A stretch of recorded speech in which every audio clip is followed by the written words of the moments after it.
Un cordial saludo para cada uno de ustedes. Estamos agradecidos con Dios por poder desarrollar un tema más en relación a la urgente necesidad que tenemos de modelar nuestras vidas con el carácter divino. En nuestro último estudio tuvimos la oportunidad de revisar la problemática que se está presentando en la actualidad con la producción de alimentos y la forma en que ellos afectan de manera directa nuestra vida física, mental y espiritual. Al introducirnos en la solución que el Señor tiene para esta problemática, queremos comenzar hablando acerca de ese maravilloso lugar que Dios creó en el principio como morada para el hombre.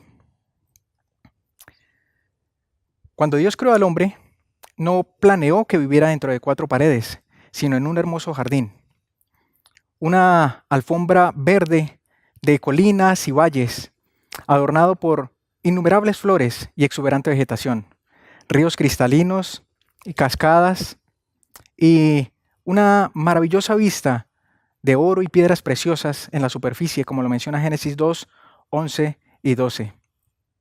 Pero también había un huerto para ser cultivado, y esa era la actividad que le fue asignada a Adán.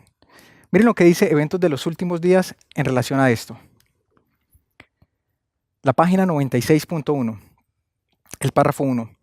Aunque todo lo que Dios había hecho era perfectamente bello y parecía que no faltaba nada en la tierra que Dios había creado para hacer felices a Adán y a Eva, Él les manifestó su gran amor plantando un jardín especialmente para ellos.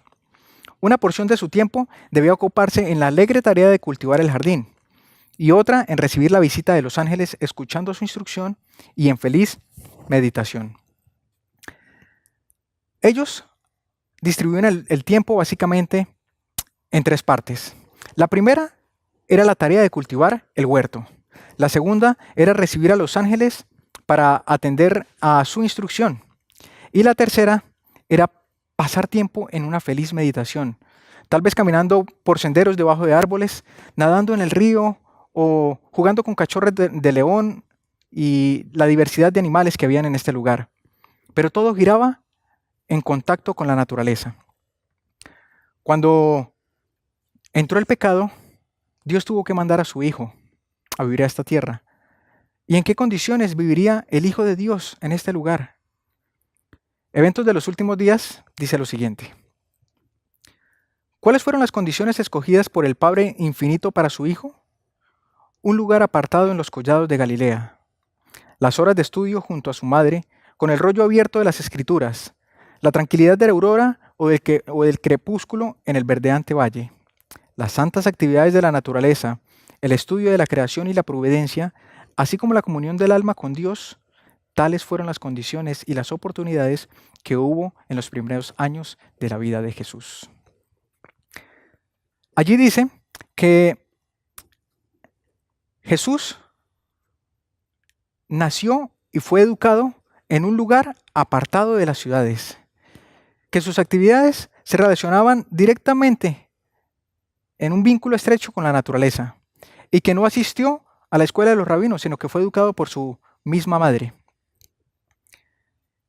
El Padre Celestial lo hizo con Adán y Eva, los puso en un entorno para que se regocijaran en las obras creadas por Él. Después del pecado, en un mundo caído, el Padre Celestial hizo lo mismo con Jesús. La pregunta es, ¿ha cambiado Dios de plan para nosotros? Isaías dice lo siguiente, el capítulo 65 y el versículo 17. Porque he aquí, yo crearé nuevos cielos y nueva tierra, y de lo primero no habrá memoria, ni vendrá al pensamiento. Mas os gozaréis y os alegraréis para siempre en las cosas que yo he creado.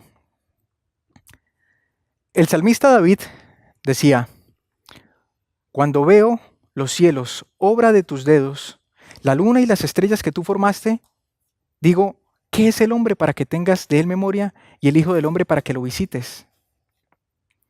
Cuando nos metemos en una ciudad, vemos muy poco de las cosas que Dios ha creado. Porque cuando levantamos nuestra cabeza, ni las estrellas podemos ver. Respirando un aire contaminado, con olores horribles procedentes de la incineración de huesos y demás. Gente amontonada en sistemas de transporte masivo, No se puede caminar tranquilo porque la inseguridad y la delincuencia han incrementado de una forma tremenda. Pueden quitarle la vida por robarle algún objeto. El estrés de tener que correr de un lado para otro, tratando de cumplir un horario para ganar apenas lo suficiente y cubrir gastos de arriendo, pagos de servicios de agua, de luz, energía eléctrica, gas, y cubrir algunas deudas tal vez, lo que alcance para comprar algo de alimento de mala calidad, si es que no se come en la calle, que es mucho peor. Esclavos de un sistema, y así nos pasamos toda la vida en la misma rutina. Se pasan los años trabajando y trabajando, y al final todo termina en lo mismo, porque no se tiene nada. Y aquellos que les fue un poquito mejor, tendrán una casa, y metida en la ciudad. Todo a costa de un precio muy alto, porque se sacrifica la vida espiritual. Exactamente eso fue lo que me pasó a mí. Dios me dio la oportunidad de terminar una ingeniería y de administrar mi propia empresa. Las cosas marchaban bien y los contratos crecían cada vez más, pero eso me estaba consumiendo todo el tiempo. Y mi vida espiritual se limitaba a asistir los sábados en la iglesia y a orar todas las mañanas, a hacer una pequeña oración, no de rodillas en mi cuarto, sino sentado en el carro justo antes de salir al trabajo. Gracias a unas vacaciones forzadas de mi mamá, decidimos visitar a unos amigos en una casa campestre. En aquel lugar, en medio de la naturaleza y sin afanes, tuve tiempo para orar más y entrar en una comunión personal con Dios. Fue allí donde entendí que el Señor me hacía un llamado a vivir una vida diferente. Reflexionaba en el versículo de Mateo 6:33 una mañana. Busca primero el reino de Dios y su justicia y todas las cosas serán añadidas. Era un versículo que conocía de memoria y lo repetía mecánicamente. Conocía la teoría, pero no sabía nada de la práctica. ¿Sería posible que Dios pudiera cubrir mis necesidades de alimento, vestido, vivienda, entre otros, si daba mi tiempo completo a servir al Señor, en lugar de gastarlo en tratar de ganarme la vida por mí mismo? Era hora de comprobar si eso que estaba escrito y lo que conocía hacía 20 años atrás podía ser realidad en la práctica. Así que decidí arriesgarme y hacer la prueba. Dejé la empresa a un lado, salí a vivir al campo y me dediqué a vivir una vida de servicio para Dios. Sin realizar ninguna actividad laboral remunerada, hoy, años después, continúo en la misma prueba. No retomé mi vida anterior, porque lo único que comprobé en estos años es que Dios es fiel y que la obediencia a su palabra solo trae bendición. Actualmente vivimos con mi familia en una finca y allí producimos nuestros propios alimentos, entre los que se cuentan las frutas, hortalizas, legumbres, cereales, oleaginosas, todo 100% orgánico y con los nutrientes que un suelo bien cuidado puede entregar a las plantas. Les quiero compartir un pequeño video casero de una de nuestras prácticas agrícolas allí donde nosotros vivimos. Este es nuestro cultivo de arroz que ya por la misericordia de nuestro Padre Celestial ha empezado a cargar, ha empezado a espigar ya. Todo el cultivo, gracias a Dios, se encuentra en muy excelentes condiciones y esperamos por la misericordia de Dios tener una muy buena cosecha. Nos encontramos aquí finalizando la tarea de recolección de arroz. De esta forma generalmente es que se cosecha. Es tan sencillo que lo pueden hacer las damas, incluso los niños y cualquier persona. Aquí mientras ellas cosechan, hay otra persona que se encuentra aquí a la parte de atrás que está chicoteando para que de esa forma caigan los granitos de arroz. Eso es lo que nosotros hacemos para cosechar nuestros propios alimentos y agradecemos a Dios por sus ricas bendiciones que nos da en este lugar. Ahí estamos chicoteando y mire, sencillamente ahí tenemos ya el arroz totalmente como nuestro Dios lo provee para posteriormente pasar a lo que es la etapa del grillado. No hay nada más increíble que para preparar el desayuno tengamos que salir a tomar las frutas frescas directamente de los árboles junto a la casa. O tal vez salir a la huerta en un carrito de supermercado y recoger las hortalizas, los granos, los tubérculos que se necesitan para preparar el almuerzo.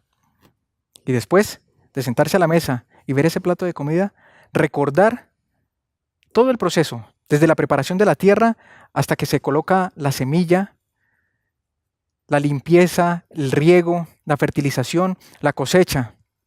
Y de esa manera poder concluir y reconocer que ese plato de comida viene directamente de las manos de Dios, porque no hicimos nada, simplemente cuidar la semillita que sembramos y Dios se encarga de producir el resto. Allí está mi familia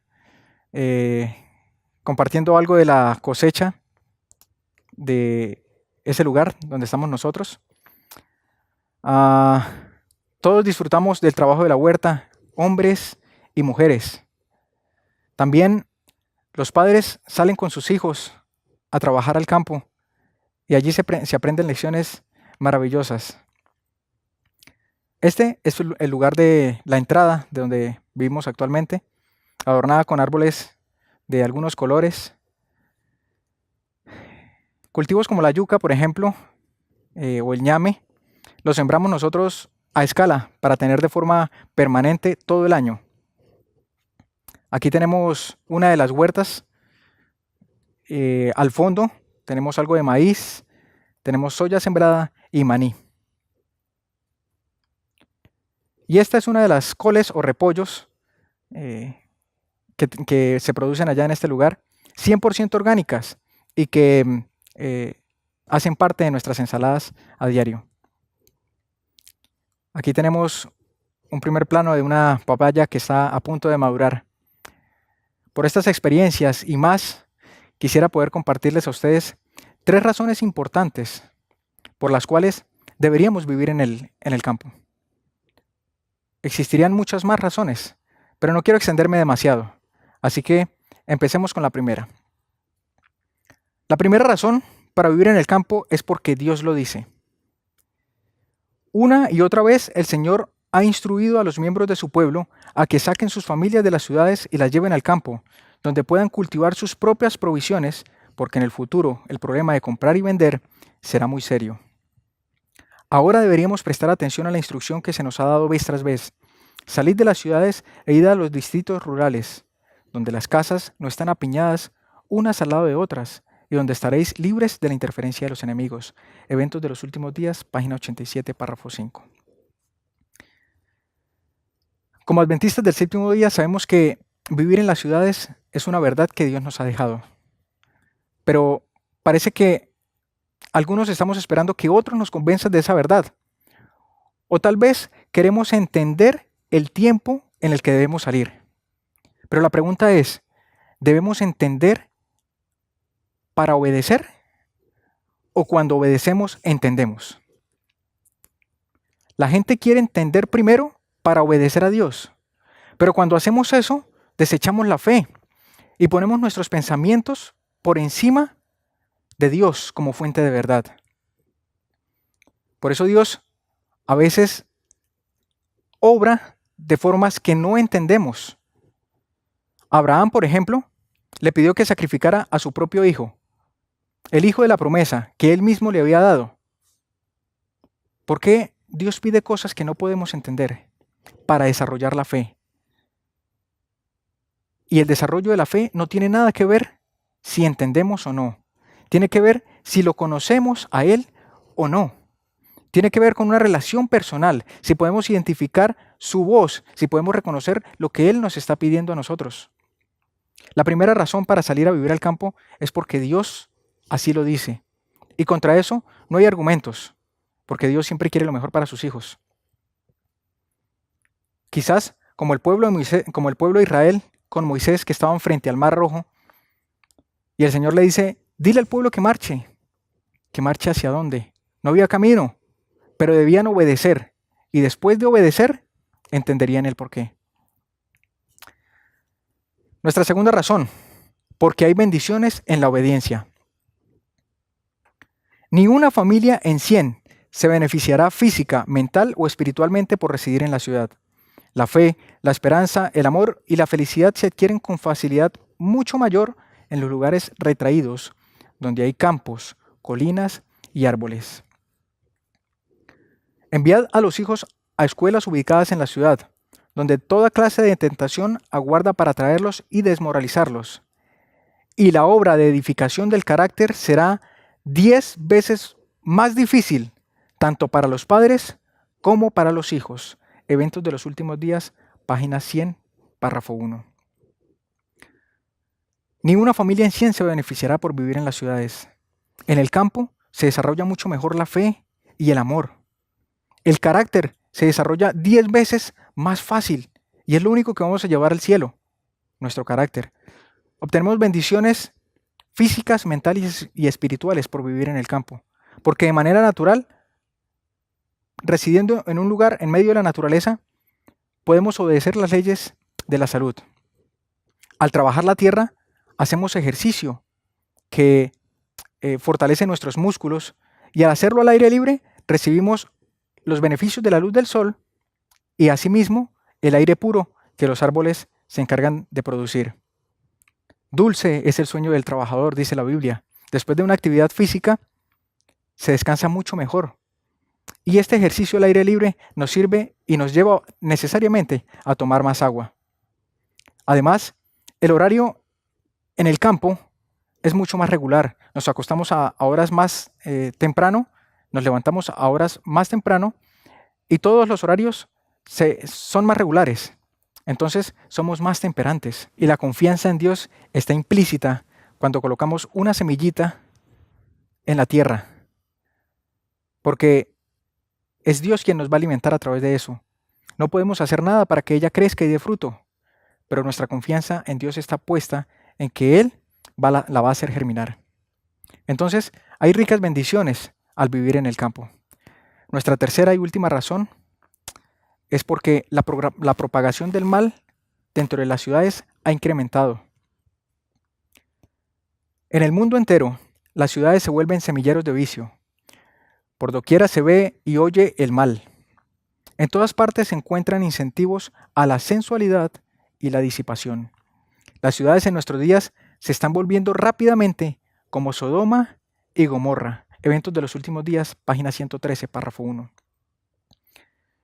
Este párrafo nos lleva directamente a Génesis 19, cuando aquel par de ángeles convertidos en seres humanos fueron hospedados por Lot en su casa.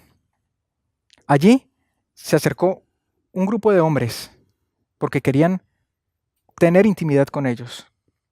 No sé si alguno de ustedes recuerda cuántas personas se acercaron a la casa de Lot. Es interesante porque la Biblia dice que nos da el número exacto, nos dice cuántas personas se acercaron. Vamos a leerlo. Génesis 19 y el versículo 4. Pero antes de que se acostasen, rodearon la casa los hombres de la ciudad, los varones de Sodoma, todo el pueblo junto, desde el más joven hasta el más viejo. Todo el pueblo junto se reunió allí en la casa de Lot. Y esto es increíble porque los ángeles tuvieron que intervenir. Cerraron la puerta y dejaron ciegos a todas las personas que estaban afuera. Cualquiera pensaría que después de un castigo de esos, cada uno trataría de irse para su casa o la multitud se disiparía. Pero el versículo siguiente, el 11, nos dice lo siguiente. Y a los hombres que estaban a la puerta de la casa hirieron con ceguera, desde el menor hasta el mayor. de manera que se fatigaban buscando la puerta. Tal era la obsesión que tenían, sus pensamientos estaban tan inclinados hacia el mar, que aún el mismo castigo de Dios no les sacaba sus ideas de la cabeza. La historia se sigue relatando y en el versículo 15 dice, y al rayar el alba, los ángeles daban prisa a Lot, diciendo, levántate, toma tu mujer y tus 2 hijas que se hallan aquí, para que no perezcas en el castigo de la ciudad. Pero Lot, deteniéndose, dice, los varones asieron de su mano, y de la mano de su mujer y de las manos de sus 2 hijas, según la misericordia de Jehová con él, y lo sacaron y lo pusieron fuera de la ciudad. Lot debería estar agradecido por ello. Sin embargo, Mensajes Selectos, tomo 2, la página 406 y el párrafo 3 dice lo siguiente. Lot recorrió la llanura de mala gana y con lentitud. Y escuchen esto. Se había asociado durante tanto tiempo con la gente impía que no logró comprender el peligro que corría, hasta que su esposa quedó en la llanura convertida en una estatua de sal. Lot no tenía la intención de quedarse en la ciudad. Es más, sus intenciones eran buenas, pero se asoció tanto con ellos que no pudo notar el peligro que estaba corriendo.